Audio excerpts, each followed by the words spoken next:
Oh mana abanye natwe ubwo twari turi mu butayu icyondo imvura nyinshi imbeho n'inzara warahabaye mana nitegereza ibyo nkorera ariko njyewe ntabwo byantunguye usibye ko ntari nzi ko ari Fabiola. Imana yagiye isanga inshuro nyinshi, Imana igenda isanga inshuro nyinshi imenyesha mu bana bacu ugomba kubasengera harimo ikibazo. Ubwo rero yanditse ngo umugore wanjye, umugore w'umutima, umudamu wanjye tubanye igihe kitari kinini kuko tubanye amezi 10 n'iminsi 27. Utashye ari bwo tukimara kumenya ko atwita imanga babanje kumubwira ko ari umukobwa ariko undi batabonye igitsina cye. Ubwo twateguye amazina 3 ko yego reka nongere mbasuze kandi mbonera no kubihanganisha kubw'iyi nkuru ibabaje, ku nkuru itagahinda tujye kuganiraho. Mwuka byaramwe bitagahinda kubona umuntu apfa akiri umugeni. Ese ni ibintu byatangaje beshi, mbese ni ibintu byababaje abantu beshi cyane baratungurwa ku rwego rwo kuba ndetse n'aho abaganga nabo bagezeho bamera nk'abahahamutse baravatse. Utapfuye bigenze gute? Mbese ni inkuru ibabaje mu by'ukuri. Mwuka byaramwe ziri kugenda zitwara abantu benshi cyane, abantu bari gupfa ari benshi cyane. Noneho hari kugenda hapfa abantu bakiri bato mu myaka mike cyane. Ngira ngo unyakugenda tujye kuganiraho yavutse mu mwaka w'1997. Ngira ngo muri 1997 urumva yari afite imyaka hafi yarataruzuza imyaka 30. Urumva yari afite imyaka hafi muri 27. Urumva yarakiri muto cyane, yarakiri muto. Uyu nguyu yakoze ubukwe itariki 30 z'ukwezi kwa 12 umwaka wa 2023. Kuba cyane ejo bundi urumva ko apfuye yarakiri umugeni. Ukuvuga ngo uyu mumama, uyu mubyeyi warukiri muto, mbese abantu benshi cyane batangajwe n'urupfu rwe. Ariko yapfuye amaze kubyara, yarabyaye abana 2, yamaze kwibaruka impanga. Ese ni inkuru ibabaje kuba turi buze kuba ari no nkuru niwumva dufitemo ikiniga. Mbese birababaje dore ko narisanzwe nanamuzi. Ukuvuga ngo uyu nyakwigendera amazina ye yitwa Tuyizere Fabiola. Fabiola ni umumama witaga ku bantu, ni umumama wagiraga neza, wagiraga ubuntu, yafashaga beshi. Mbese ni ukuvuga ngo ni umuntu wakoraga umurimo, yari umunyamasengesho, yari umuntu mbese mwiza kuva hasi kugera hejuru, hirya no hino, mpande zose. Yari umuntu utarabangamaga muri iyi si. Reka mbere byose tuvuge ngo rest in peace. Muri commentaire byandikemo Imana imuhe iruhuko ridashira kandi Imana imwakire mu bayo, imutuza heza ko yarayikoreye pe, yarayikoreye cyane. Uvuga ngo uyu nyakwigendera yavutse ku itariki ya mbere y'ukwezi kwa mbere umwaka wa 1997. Apfa itariki 23 z'ukwezi kwa 10 umwaka wa 2024. Yakoze ubukwe ku itariki 30 z'ukwezi kwa 12 umwaka wa 2023. Ese urumva birababaje cyane, birababaje. Yarakiri umugeni, twarebye umugabo we yarafite agahinda no kuvuga byamugoye, ubona ko bibabaje cyane, ubona ko mbese bitoroshye. Uyu mubyeyi yagiye kwa muganga nta kibazo afite, ntacyo. Yageze kwa muganga agerageza no kuvugisha abo yasize mu rugo, baraganira, baza umutware we amazina y'abana, dore ko kwa muganga bari barabapimye. Mu kubapima noneho basanga uyu mumama cyangwa se uyu mubyeyi azabyara impanga. Babasha kubona igitsina kimwe ariko ngikiri ntibakibona. Nibwo rero bahise bategura amazina y'abana, bategura amazina ageze kuri y'abana 3. Bavataye amazina 2. Ubwo nibaza ari 2 bazitwa abakobwa bose gutya, bazitwa gutya na gutya, ariko bategura nandi kubera ko batari bamenya nemba bazabyara n'umuhungu. Rero mu kuza kuganira kuri icyo kiganiro cy'abana nibwo uyu mumama yarategereje operasiyo cyangwa se yarategereje kuba yakwitabwaho kugira ngo abyare aba bana bombi. Dore ko umugabo yakomeje kubigarukaho atubwira, cyangwa se mu biganiro yakomeje kutuganiriza, yatubwiraga uburyo yumvaga ko nabyara impanga azahembwa bihagije cyane kandi bishimishije, dore ko mu muryango wabo cyangwa se papa we yabivugaga ko nta mpanga bigeze babyara, ari we wa mbere wari ugiye kwibaruka impanga cyangwa se ugiye kubyara impanga. Mbese muri make no kuvuga ngo uyu mupapa bigarutse avuga ko ababajwe cyane no kuba ibihembo bishimishije iwabo bari bamuteguriye agiye kubibona wenyine umufasha we yitabye Imana. Gusa ntacyo kubera ko agiye ari intungane.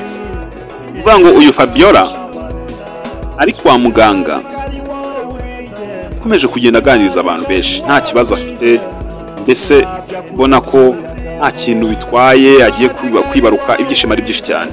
Ariko nyuma haje kuba hasohoka cyangwa se hamenyekana inkuru y'icamugongo, inkuru ibabaje ko uyu mumama avuye mu mubiri, uyu mumama apfuye akiri muto.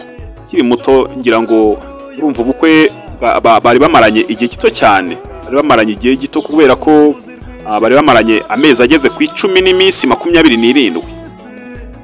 Urumva haburaga iminsi igeze kuri 3 kugira ngo bamarane amezi 11. Urumva bari bataruzuza n'umwaka mu gihe bari bamaranye babana. Rero urumva birababaje kuri uyu mugabo, bikure nawe wumva ukuntu bibabaje cyane. Umuntu mwabanaga umunsi ku wundi, mwaganiraga umunsi ku wundi, mwasekeranaga umunsi ku wundi, mugifita ibyishimo by'ubugeni, mucyumva nyine mugihararanye, ugahita umubura. Birababaje, biteye agahinda. Rero no kuvuga ngo uyu mupapa Imana imukomeze. Ikindi nanone reka twihanganishe umuryango wabuze uwabo, reka tuvuge ngo rest in peace. Muri komateri ongera ubyandikemo rest in peace, Imana imuhe iruko ridashira. Ikindi ikomeze abo mu muryango wa Tuyizere Fabiola. Mbese birababaje, biteye agahinda. Uyu Fabiola ni umumama wize, yiga amashuri hafi ya yose, araminuza, ajya muri kaminuza, yize bigoranye, yize ubona ari ibintu bitoroshye. Dore ko primaire yayize ahitwa Ishyogwe, mu kugerageza kwiga i Butare, agerageza ndetse no kwiga kaminuza ayirangiriza Nyagatare.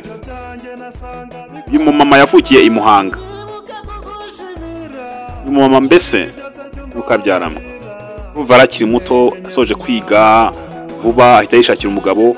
Binavugwa ko yagishije inama ababyeyi be, aravuga ati se ari umugabo ari no gushaka akazi nkora iki, kubona ndangije kwiga ndasoje, shaka akazi cyangwa shaka umugabo.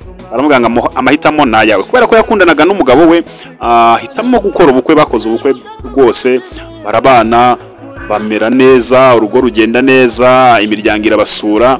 Ariko nyuma bisojwe n'inkuru mbi y'icamugongo.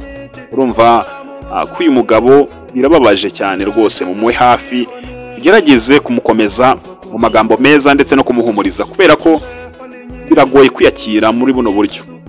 Rero no vuga ngo uyu mumama akimara kubana n'umugabo we, babanye neza, nta kibazo, nta makimbirane, urugo rwabo rugenda neza cyane, urwego bakinaga umunsi ku wundi.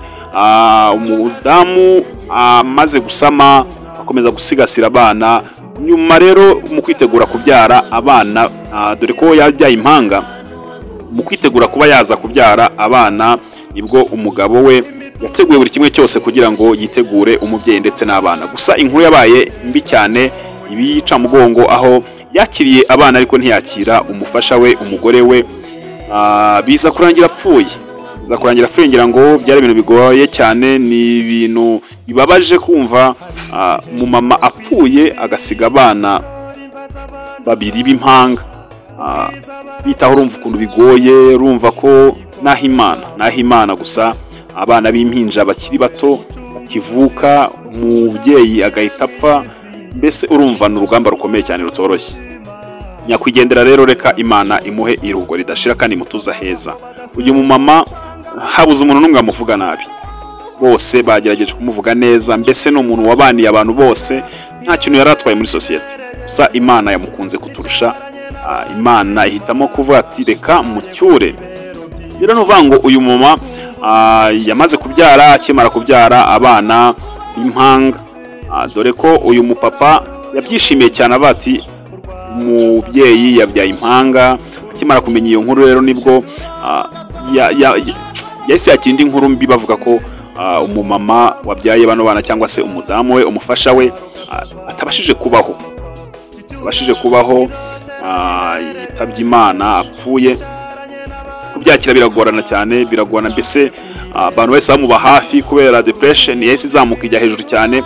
Abantu bagerageza kumukasoringa biranga, ariko reka dushime Imana kubera ko ngubu ahagaze nk'umugabo, nta kundi gerageje kwiyakira gusa. Natwe tumuri hafi, Imana ikomeze kumuba hafi, ndetse hamwe n'abanyarwanda twese muri rusange dukomeje kumwihanganisha, kandi Imana yakire umufasha we, yiyumvishe ko atuye aheza, kandi Imana yamutuje ahazima hatandukanye no muri iyi si y'imiruho, iyi si y'imihate. Mbese iyi si nakunze kubabwira cyane, iyo ubonye umuntu apfuye ibigusigira isomo. Noneho abantu dukora amakosa yo kumva dukomeye, tukumva ko turenze, twabona abapfa tukumva nyine ko ari ngombwa, ari ibyabo, twebwe bitatureba. Uyu munsi ni wejo bishobora kuba ari wowe, ariko nta nubwo tubishidikanyaho, gupfa byo ni ngombwa tuzapfa. Impamvu rero tugomba kubana mu mahoro, tukubaka ibyishimo hagati muri twe, mbese tugakoresha icyo ari cyo cyose, cyangwa se tugakora uko dushoboye kugira ngo tube intungane. Ubu buzima ni buto, ariko hari ubuzima buhoraho uzabamo iteka ryose tubana n'uhoraho ibihe byose. Rero ibyo ngibyo biraharanirwa, reka mbasabe kugira ngo dukomeze intungane, tugerageze kubana mu mahoro, mbese dusigasire hazaza nyuma y'ubu buzima. Rero no kuvuga ngo yari inkuru ibabaje y'uyu mumama, mbese reka soze tuvuga ngo Imana imuhe iruhuko ridashira kandi imutuze aheza. Kuri mikrofone z'Imvura TV ni ngewe PC, mbana namwe umunsi ku wundi mu biganiro bigiye bitandukanye, ariko mujye mwihangana, niko bigenda. Nkomeje kugenda mbagezaho inkuru abo twabanye kuva kera mutari mubizi, ngerageza gukora inkuru nk'izi kuko nizo zigisha inkuru, kuko nta munsi abantu batazapfa na rimwe. Abantu bakora amarobo byagenda gute nazo zizashwanyuka, ariko umuntu nyamuntu aravuka akaza no gupfa. Rero no kuvuga ngo mujye mwihanganira zino nkuru ngenda mbagezaho, gusa ku ruhande rumwe umunyabwenge akuramo isomo. Mbashimire mwese twabanye, kandi Imana ikomeze kubampera umugisha, ibakomeze ibahe uburambe. Mwe mwese mwakoze subscribe, nimba nawe utarayikora gerageza uyikore kugira ngo umugisha wawe uwuduheshe uturutse ku Mana. Ndabashimiye cyane. Intege nke z'umwana w'umuntu, ibyo byanjye nasanga bikora nyamara sinibuka kugushimira. Muri byose jya umbabarira, intege nke z'umwana w'umuntu. Imva TV y'umugisha.